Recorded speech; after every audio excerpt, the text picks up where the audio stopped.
vocês que estejam fechando os seus olhos nesse momento, para que nós possamos estar pedindo a Deus que abençoe essa palavra, que possa usar a minha boca nessa noite para falar a respeito dessa história, que essa história possa falar ao meu coração e ao seu coração nessa noite. Amém? Pai, nós te glorificamos, Pai, porque sabemos que só Tu és Deus e não há outro além de Ti. Tu és o único que pode fazer infinitamente mais sobre nossas vidas, Pai. Que pode mudar as circunstâncias, que pode mudar as situações, que pode mudar a nossa história, Senhor. Nós te agradecemos por tudo que já tem feito, por tudo que já tem nos proporcionado, Pai, durante todos esses dias, Senhor. E continue, Senhor, nos guardando e protegendo, nos livrando, Pai, de todo mal. Em nome de Jesus. Amém? Essa história está lá no livro de Ruth, no capítulo 1.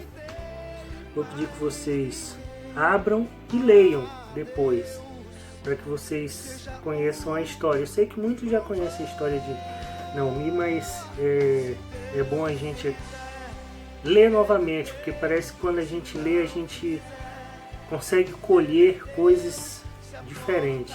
Amém?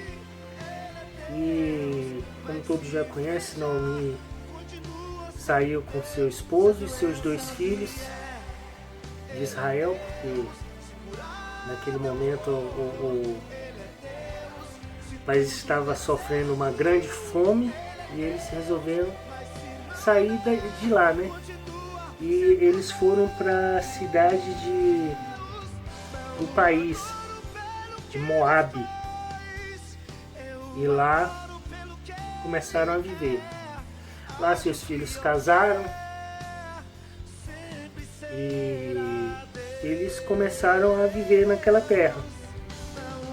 E daí em diante, desse momento em diante, começou a trajetória de Naomi. E Naomi tem uma história muito dramática. Seu nome significa ditosa feliz, mas sua história é marcada por grandes desalentos, grandes perdas e grandes traumas. Ela enfrentou muitos dramas na vida e quando você começar a ler essa história, você vai encontrar lá no versículo 1 que uma dessas coisas que atingiu a vida de Naomi foi a pobreza. No versículo 2, o desterro. No versículo 3 a 5, foi a perda. Do versículo 6 ao 14, foram despedidas. E de 13, 20 e 21, fala da amargura que ela sentiu contra Deus. Essa mulher volta para Belém com perdas profundas e talvez a maior delas, dentre todo esse sofrimento que ela passou, foi a perda espiritual. É uma coisa séria. Às vezes a gente vive uma vida de propósito com Deus, buscando, cumprindo aquilo que Deus tem ordenado para que a gente cumpra. Mas existe um momento em nossas vidas que a gente está sujeito a passar por situações adversas. Não é porque nós somos crentes que nós somos blindados, não. O diabo está aí 24 horas tentando contra as nossas vidas para poder provar a Deus que nós podemos errar contra Ele. Ele está aí, enfurecido. Mas às vezes Deus tem nos fortalecido. E quando a gente passa por esse período de amargura, de tribulação, de tristeza, de perda, de tudo isso, o pior é quando a gente se perde espiritualmente. E muitas pessoas têm se perdido espiritualmente na sua caminhada. Muitas pessoas têm se perdido no seu ministério, no seu chamado. Por quê? Porque às vezes nós autovalorizamos as dificuldades, as perdas, sentimos falta do que perdemos, do que deixamos para trás, e isso vai nos trazendo uma perda espiritual. A palavra certa não é nem perda, isso vai nos adoecendo espiritualmente. E essa história de Noemi, ela nos traz alguns pontos muito importantes para as nossas vidas, né? Para que a gente venha a entender o propósito que Deus tem para mim e para você. E Noemi se sentia injustiçada por Deus.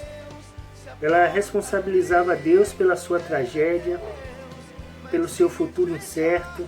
Mas quando tudo parecia perdido e sem sentido, às vezes a gente está perdido e sem sentido, sem saber para onde vai. Igual eu vi anteontem uma história, e o pastor Laureano falou que quando ele saiu da presbiteriana, ele se sentiu como um cachorro sem rumo, quando tá saindo a mudança e o cachorro cai do caminhão e o cachorro fica sem rumo. E eu queria usar essa história dele de cachorro sem rumo para as nossas vidas. Às vezes a gente tá espiritualmente como um cachorro sem rumo. A gente perde o sentido, a gente não sabe para onde vai, a gente não sabe o que fazer, a gente fica desnorteado, mas Deus sempre vai ter um norte para as nossas vidas. Às vezes nós não observamos, mas Ele tem um norte para as nossas vidas. E Noemi saiu dali para ela ser levada a ser precursora do Messias. A geração do Messias viria dela. E o que nós devemos fazer para conseguir alcançar vitória diante das incertezas futuras? O tema de hoje é alcançando vitória diante das incertezas futuras. E dentro dessa história de Noemi, nós vamos tirar algo para que nós possamos entender quando Deus nos escolhe. A gente pode passar por qualquer tipo de dificuldade e tribulação, mas no final Deus tem algo sobrenatural para as nossas vidas. Algo que vai mudar uma geração, algo que vai mudar uma cidade, algo que vai mudar a nossa casa, a nossa família.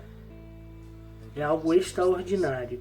E o primeiro é: nos momentos imprevisíveis não se dê por vencido. E às vezes quando a gente chega no primeiro impacto da situação que nós ainda nem passamos, a gente só imagina o que vai acontecer, nós já estamos sofrendo, já nos colocamos como perdedores, vencidos. Mas Deus não tem esse propósito para que a gente sofra. Deus tem esse propósito para que a gente seja tratado em nossas vidas. No primeiro tempo, ainda é cedo para entregar os pontos. O que aconteceu com Noemi? Ela se deixou abater, se deu por vencida, quando a luta ainda estava no começo. A luta ainda estava no começo, ela já tinha se dado por vencida. E muitas vezes a gente tem feito isso. Nós entregamos o jogo, jogamos a toalha paramos, interrompemos tudo, porque nós não conseguimos entender o propósito de Deus para as nossas vidas. Tá difícil, tá dolorido, tá ardendo, mas vai passar. Deus é mais poderoso que qualquer dificuldade. Entenda isso. Quando a gente entender que o Deus que nós servimos é mais poderoso, nada vai nos parar. Segundo, na tribulação, não perca a esperança. Isso a gente não pode perder em hipótese nenhuma. Naomi havia perdido a esperança. E quando uma pessoa perde a esperança, ela não encontra mais razão para lutar. Quando os problemas vêm, que a gente diz que não tem mais solução, não há mais esperança, aí pronto, a gente se dá por vencido. Quando a gente perde a esperança, quando uma pessoa perde a esperança, ela não encontra mais forças para lutar. O nosso corpo, quando a gente perde a esperança, que acha que é o fim, eu já senti isso, e eu acho que muitos de vocês já sentiram isso. Parece que a gente fica mole, o corpo da gente não tem reação, a gente não tem vontade de levantar, a gente não tem vontade de sair, a gente não tem vontade de comer, não tem vontade de beber água, não tem vontade de fazer nada, só dá vontade de ficar deitado na cama, sem pensar em nada. E é justamente isso, quando a gente perde a esperança, a gente perde as forças para lutar. Porém, a esperança e a força que nos impulsiona a ir adiante é mais poderosa. Lembre do exemplo de Jó. Jó, mesmo sentado nas cinzas, disse: eu sei que o meu Redentor vive e por fim se levantará sobre a terra. Jó 19:25. Não perca a esperança. Não perca a esperança. Mesmo na tribulação, Deus lhe diz: o melhor está por vir. Amém? Terceiro ponto que a gente tira dessa história de Naomi é: não creia que a tribulação é maldição de Deus. Às vezes a gente interpreta as situações que nós estamos passando, as dificuldades, como uma maldição de Deus. Nada disso. Naomi associou a tribulação com a maldição de Deus, mas em Tiago desmente isso. O versículo de Tiago, capítulo 1, versículo 2 diz: meus irmãos, tendes por motivo de toda alegria o passar por várias tribulações. A vida de Naomi não se encontrava sob maldição. Deus pretendia operar maravilhas em sua vida. Todos os acontecimentos, mesmo aqueles mais difíceis, faziam parte da direção de Deus. Seu sofrimento não era uma maldição de Deus, era uma oportunidade para que Deus manifestasse a glória sobre a vida dela e sobre a sua vida. Deus, olha a trajetória, eles precisaram sair da terra deles, viver numa terra estranha, seus filhos casarem, e um dos seus filhos casou com Ruth. Se ela tivesse lá, no bem bom, ela traria a geração do Messias? Não, mas ela encontrou Ruth, a quem acompanhou aquela mulher. Ela dispensou, depois que o marido morreu, o filho morreu, estavam as 3 viúvas. Agora acabou. Os 3 homens, acabou. Os 3 nos abandonaram. Mas ela esqueceu que foram 3 homens que abandonaram, que elas perderam. Mas ainda existia Pai, Filho e Espírito Santo do lado dela. A gente tem que entender isso. Mesmo que a gente perca algo, tem algo de valor sobre nossas vidas. Ela tinha perdido o esposo e 2 filhos, mas ela continuava tendo o Pai, o Filho e o Espírito Santo sobre a vida dela. Amém? E voltando, finalizando, o último. Quando enfrentamos circunstâncias difíceis, creia que Deus está no controle. A gente bate isso direto. Tá difícil, mas Deus está no controle. Deus está no controle. Já até preguei a respeito disso. Às vezes a gente entrega o controle para Deus, mas a gente é aquele menininho mimado, né, jogando videogame.